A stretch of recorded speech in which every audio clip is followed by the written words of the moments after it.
واپس آؤ میرے بھائیوں، پتہ نہیں زندگی کی کون سی گلی میں آخری شام ہو جائے، موت کا کوئی بھروسہ نہیں میرے بھائیوں، یہ پانی کا بلبلہ پتہ نہیں کب ختم ہو جائے۔ جوانوں کی موت کی خبریں کثرت سے ہمارے کانوں میں پڑ رہی ہے۔ ایک زمانہ تھا ہم سنا کرتے تھے بڑے میاں کا انتقال ہو گیا، چچا کا انتقال ہو گیا، آج جوانوں کی موت کی خبریں کثرت سے ہمارے کانوں میں پڑ رہی ہیں۔ پتہ نہیں میرے بھائیوں کس کا کب وقت آ جائے، کب رب کے دربار میں پیش ہو جانا پڑے۔ زندگی کو بگاڑ کر نہ دنیا میں سکون مل سکتا ہے۔ ہمارے ہندوستان کے ایک بڑے عالم دین ہیں حکیم الامت رحمۃ اللہ علیہ، ایک چھوٹا سا کتابچہ لکھا جزاء الاعمال، دنیا میں گناہ کے 40 نقصانات لکھے کہ اگر تم زندگی کو نہیں بدلو گے، آخرت کے تو عذابات ہیں، موت کے بعد کی زندگی کی ہمیشہ ہمیشہ کی ناکامی تو ہے، لیکن دنیا میں تمہیں اللہ پہلے پکڑیں گے۔ یہ گناہ کا نقصان، یہ گناہ، حضرت نے 40 نقصانات لکھے۔ لوگ کہتے ہیں یادداشت میری حضرت یاد نہیں رہتا، میری کمزور ہو گئی، کہ گناہوں کی وجہ سے یادداشت ختم ہو جاتی ہے۔ امام شافعی رحمۃ اللہ علیہ نے اشعار میں اسے نقل کیا، شکوت الی وکیع سوء حفظی فاوصانی الی ترک المعاصی فان العلم نور من الہی ونور اللہ لا یعاصی۔ یہ ہمارے میرے بہت سارے طلبہ بھی یہاں بیٹھے ہوئے ہیں، میں ان سے کہتا ہوں تم نے حفظ کیا لیکن آموختہ سناتے ہوئے تم آگے پیچھے ہو جاتے ہو، وجہ کیا ہے؟ تم سبق کی بار بار تکرار کرتے ہو، قدوری کا پیپر ہے، ہدایہ کا پیپر ہے، تکرار پر تکرار ہو رہی ہے، لیکن امتحان میں کچھ پیپر میں پرچے پہ وقت کچھ یاد ہی نہیں رہتا۔ کیا وجہ ہے؟ علماء نے لکھا ہے گناہ انسان کے حافظے کو کمزور کر دیتا ہے۔ میرے بڑے بھائیوں، بڑے بڑے تاجر بھی نظر آ رہے ہیں، تجارت سے منسلک میرے بڑے بھائی بھی نظر آ رہے ہیں۔ میں کہتا ہوں لوگ اکثر کہہ رہے ہیں کاروبار میں ناکامی ہے اور کاروبار میں پریشانی ہے، لاک ڈاؤن کے بعد میرا کاروبار سیٹ ہی نہیں ہو سکا، بہت لاس ہو گیا، بہت قرضہ ہو گیا۔ علماء فرماتے گناہوں کا یہ نقصان ہے کہ گناہ کی وجہ سے انسان مقدر کی روزی سے محروم کر دیا جاتا ہے۔ اس لیے بھائیوں، میں آپ سے جیسے عرض کر رہا ہوں، میں بیان نہیں سنا رہا، میں بیٹھے بیٹھے بار بار اللہ میری بات میرے دل میں بھی اتر جائے، میں اپنے آپ کو بدل لوں۔ یاد رکھو اللہ کا قرآن کہتا ہے کہ جب تک یہ اپنے آپ کو بدلنے کے لیے تیار نہیں ہوں گے کوئی نہیں بدل، یہ ہمیں فیصلہ کرنا پڑے گا، ہمیں ان جلسوں کی غرض و غایت کو سمجھنا ہوگا۔ آپ کو بیان سنانے صرف نہیں بلایا گیا، اللہ کے لیے میں کہوں کہ نہیں، میں آج سے وہ زندگی نہیں گزاروں گا جو زندگی میں گزارا کرتا تھا، ورنہ اللہ کی قسم جب موت کا وقت آئے گا اس وقت افسوس ہوگا۔ اگر یہ دنیا صرف ہوتی اور مر جانا ہوتا تو میں آپ سے اس سے پہلے بھی کئی بار کہہ چکا ہوں، میں آپ سے ضرور کہتا کہ لوگوں انجوائے کرو، دنیا کی چھوٹی سی زندگی ہے، کرو جیسے گزارنا ہے زندگی گزار لو، چھوٹی سی تو لائف ہے، پھر ہم مر جائیں گے۔ لیکن اللہ کی قسم، اور پھر کہتا ہوں اللہ کی قسم، اور پھر کہتا ہوں اللہ کی قسم، مر کر مرنا نہیں ہے، مر کر دوبارہ زندہ ہونا ہے، اس رب کے دربار میں پیش ہونا ہے۔ فَمَن يَعْمَلْ مِثْقَالَ ذَرَّةٍ خَيْرًا يَرَهُ وَمَن يَعْمَلْ مِثْقَالَ ذَرَّةٍ شَرًّا يَرَهُ۔ اصلاح معاشرہ کو سمجھو، ذرے کے برابر برائی کی ہوگی کل وہ میرے سامنے ہوگی، ذرے کے برابر میں نے بھلائی کی ہوگی کل وہ میرے سامنے ہوگی۔ بعض لوگوں کو دھوکہ لگتا ہے، کہاں آپ کہہ رہے ہو خلیل بھائی، او بری زندگی گزار رہا ہے، میرا دوست ہے، کون سا گناہ ایسا ہے جو اس کی زندگی میں نہ ہو؟ لیکن اس کی زندگی تو بڑی ٹھاٹ کی گزر رہی ہے۔ اس کا فلیٹ جا کر دیکھو، ابھی اس نے نیا بنگلہ بنایا لوناولا میں، ابھی مہابلیشور میں اس نے بنگلہ بنایا، اتنا بڑا اس نے ابھی فیکٹری ڈالی ہے، کروڑوں میں ٹرن اوور ہے، اور ایسی گاڑی ہے، اور ایسا بنگلہ ہے، اور ایسا ٹھاٹ ہے، اور آپ کہتے ہو کہ جب معاشرے کی اصلاح نہیں ہوگی، جب تم اپنے آپ کو نہیں بدلو گے، گناہوں کی زندگی گزارو گے، اللہ تمہیں دنیا میں بھی ناکام کرے گا، آخرت میں بھی ناکام کرے گا۔ وہ میرا دوستو گناہوں کی زندگی میں ہے، کون سا گناہ ایسا ہے جو بڑی ٹھاٹ کی زندگی ہے؟ میں تمہیں اللہ کا قرآن سناتا ہوں، اللہ قرآن میں جواب دے رہے ہیں، فَلَمَّا نَسُوا مَا ذُكِّرُوا بِهِ فَتَحْنَا عَلَيْهِمْ أَبْوَابَ كُلِّ شَيْءٍ حَتَّى إِذَا فَرِحُوا بِمَا أُوتُوا أَخَذْنَاهُمْ بَغْتَةً فَإِذَا هُمْ مُبْلِسُونَ۔ کاش عربی سے تمہیں کوئی مناسبت ہوتی، یہ ہمارے، میں اس آیت کو پڑھ رہا ہوں میرے رونگٹے کھڑے ہو رہے ہیں، کیا انداز ہے قرآن کا، کیسے دھمکی بھرے لہجے میں قرآن کہہ رہا ہے، فَلَمَّا نَسُوا مَا ذُكِّرُوا بِهِ، جب انہوں نے بھلایا ہماری باتوں کو۔ معاشرے کی اصلاح فرد کی اصلاح سے ہوگی، جب تک افراد اپنی اصلاح کے لیے تیار نہ ہو معاشرے کی اصلاح ناممکن ہے۔ یہ مجمع میرے بھائی اور یہ میری بڑی تعداد میں جمع بہنیں اگر آج یہ طے کر لیں کہ ہمیں اپنے آپ کو آج سے بدلنا ہے، اللہ کی قسم معاشرے کی اصلاح آسان ہو جائے گی۔ لیکن ہم سمجھے ہم بیان کے لیے آئے ہیں، سنا دور دور سے آئے ہیں اکابر، ان کو سن لیں گے اور چلے جائیں گے، پھر کل فجر ویسے ہی قضا کریں گے جیسے آج فجر قضا ہوئی تھی۔ تو میرے بھائیوں پھر ہمارے ان بڑوں کا یہاں آنا، یہ اتنا خرچ، اتنی کوششیں، پھر یہ میرے بھائیوں یہ کس طرح سے اس کا حاصل ہوگا؟ آپ خود اس کا فیصلہ فرمائیں۔ اللہ فرما رہے ہیں قرآن کریم میں فَلَمَّا نَسُوا مَا ذُكِّرُوا بِهِ، جب انہوں نے ہماری باتوں کو بھلایا تو ہم نے پہلے پکڑ نہیں کی، فَتَحْنَا عَلَيْهِمْ أَبْوَابَ كُلِّ شَيْءٍ، ہم نے ہر چیز کے دروازے ان پر کھول دیے۔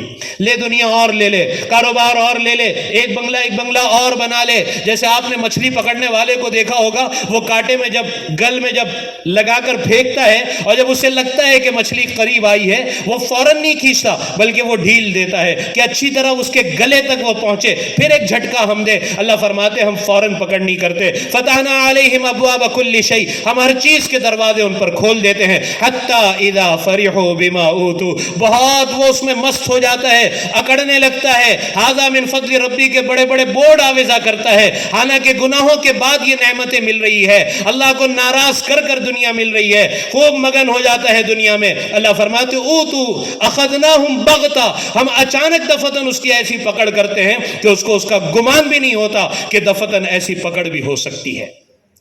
اس سے پہلے کہ اخذناہم بغتا کا کوڑا ہم پر پڑے میرے بھائیوں، اللہ کی دفتن پکڑ کا ہاتھ ہم پر پڑے میرے بھائیوں۔ جہاں ہم یہ سنتے اللہ غفار ہے اور اللہ بہت معاف کرنے والے ہیں، اس میں کوئی شک نہیں میرے بھائیوں، لیکن وہ قہار بھی ہے، بڑی سخت پکڑ والا ہے، اس کی پکڑ سے ڈرنا چاہیے میرے بھائیوں۔ یہ اللہ اپنے بندوں سے چونکہ محبت کرتے ہیں تو ایسے مواقع اپنے بندوں کو فراہم کرتے ہیں۔ اپنے نیک بندوں کو جو مجھ سے پہلے اکابر علماء بیان کر رہے تھے ان کو ہم تک پہنچاتے ہیں، وہ آ کر ہمارے ضمیر کو جھنجھوڑنے کی کوشش کرتے ہیں کہ اللہ کے لیے جاگو۔ یہ کیسی نیند ہے جس سے تم غفلت سے جاگنے کی؟ کون سا اصلاح معاشرہ کا جلسہ ہوگا؟ میں اپنے آپ سے پوچھ رہا ہوں، آپ مجھے بتا دیں کہ اس اصلاح معاشرہ کے جلسے پر ہم اپنے آپ کو بدل لیں گے۔